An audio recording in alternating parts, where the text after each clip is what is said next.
to deal with tenants from hell. Being a landlord can be a really enjoyable and very lucrative business, but if you're a landlord and haven't faced them yet, don't worry, you will. I'm talking about the tenants from hell. You know the ones, the tenants who pay rent late, argue with absolutely everything you say, they do damages to the property, they let their children turn your walls into a work of modern art. Perhaps you are not even a landlord yet. But with the decreasing inventory and the reason to bring it up, there's really a lack of rental homes and rising lease rates. Many times, first-time home buyers are finding now might be a great time to get into the world of investing in real estate. Here are some tips that may save you some headache later. Screen these people. Screen, screen, screen, so you are not screaming later. The first step in avoiding tenants from hell, simple and sometimes not obvious. Don't rent to them. Like when renting to anyone, be sure you do a proper screening. A good and thorough tenant application and screening is going to involve a few things. You're going to want to make sure you're running a background check. You're running credit checks. You're actually calling the references that they provide for you, and you're calling all of their previous landlords, not just the last one. And make sure you verify their income. It should be at least 3 times their monthly rent. This is pretty much like an industry standard that's used by a lot of investors to qualify their tenants. And for most, it's pretty non-negotiable. Don't be afraid to say no. Make sure you have a well-written lease policy. I know it's difficult to know how to follow these rules. When you don't have any rules to follow, we all have it. Lease is going to be your first step in creating that written policy. But you can also create a list in there of things to do and things to don't do. Give this to your tenants when they move in. You can never be too detailed on something like this. If it's not in writing, you can't enforce what's happening when it happens. It's not a matter of if it's going to happen, it's a matter of when. If you start things off on the right foot, these things are least likely to happen. Do not bend on that policy. Most of the horror stories involving tenants when they were looking at the details was not necessarily the tenant's fault, but more the landlord's, because they didn't enforce the policies they had outlined. For example, not charging a late fee. Landlord is giving permission for the tenant to pay whenever they want. It's going to ensure that the rules are followed, and actually it's going to create a better relationship between you and the tenant. And having consequences in place, typically monetary, it's going to ensure the tenants follow the rules, because nobody wants to pay extra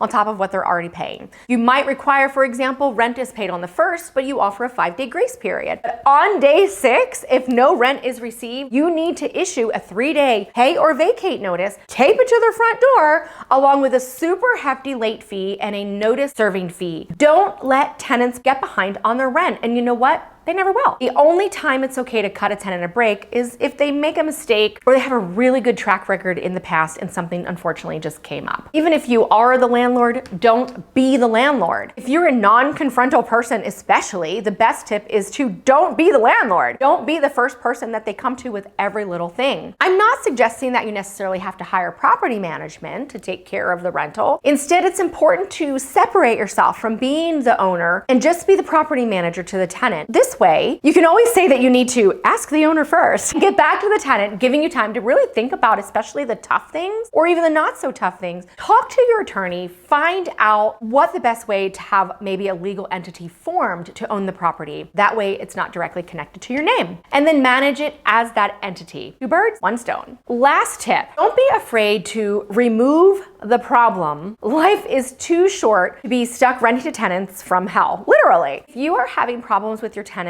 after following some of the suggestions that I gave you already, it's probably time to get rid of them. There are plenty of places they can go, so it's not like you're kicking them out on the street. If they have a lease and you don't want to evict them necessarily, you can always try a cool technique. It's actually known as cash for keys, where you offer the tenant a certain amount of money to actually just leave. I know the gut reaction of this is shock, but trust me, it could be a cost up front, but sometimes it's the best thing for your wallet in the long term, and headache and eviction could actually cost. In the case, however, when eviction is necessary, it's time to come down hard and come down fast. You hire a qualified lawyer, swiftly evict the tenant and move on, and do what you can in the future to keep the bad tenants out. Unfortunately, even if you take all of these precautions, you cannot guarantee that every tenant is going to be a good one. But vetting your tenants thoroughly is the best way to manage against tenants from hell and stop things going bad in the first place.